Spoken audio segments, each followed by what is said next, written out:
And your date of death is... In a recent interactive video, the English comedian Ricky Gervais was asked which of the following he'd prefer: to be told his death date and live longer, or not to be told it, but live a shorter life. The person who posted the question didn't specify how much shorter of a life it would be, so Gervais, whilst debating the merits of each possibility, suggested 5 years. I would have doubled that to make it more impactful. As unrealistic as the question is, although it does bring to mind the old joke about a doctor giving a man more time to live because he can't pay his bill, it nonetheless presents an interesting choice, if one imagines a choice was compulsory. Gervais said it was an impossible question. Basically, choosing not to know he would take 5 years off his life, something he might be aware of on his deathbed, if he got such a luxury when breathing his last, that is. But electing to know would, he said, give him no comfort at all. In contrast, I've often thought it would be nice to know when I'm going to die. In fact, the choice above makes it somewhat of a no-brainer for me. By knowing when I'm going to die, and in selecting that option I get more life years, well, for one, I can budget and plan better. If I were to discover that I've fewer years left than I'd thought, well then I could be less frugal than I am currently. In these pandemic times and all that has come with them, restricted movement, more uncertainty than normal, the feeling that we're going through dangerous societal changes, finding out that I'm going to be around less than I thought, well, I'd actually take that as a positive right now. I'm all on for a long life as long as I'm active and fully with it as I've ever been, that is, right up to my last days. The idea of spending years bedbound, suffering from dementia or the like, doesn't appeal at this remove.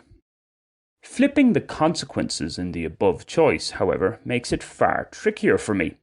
That is, if being told my death date resulted in a shorter life, say by 10 years. For example, imagine I had to make the choice today, aged 36. In my head, whenever I do think about this, I figure that I haven't even reached the halfway stage of my life, barring a fatal accident. So, if by choosing to know when I'm going to die reduced my time on this planet by 10 years and I got an answer of, say, 40, I'd be in a state of shock, to say the least. For one, it would mean that I was originally only going to live to 50, much less than I'd envisaged. Secondly, and even worse, by opting to know, my life has been cut by 20% and I've just been left with 4 years to live. That is, I certainly hope, a most unlikely example. Of course, one never knows, though, and most of us have plenty of sad reminders of this. In a more general sense, that we don't know when the Grim Reaper will come a-knocking, that it could be much sooner than we think, lends itself to the saying, live each day as if it's your last.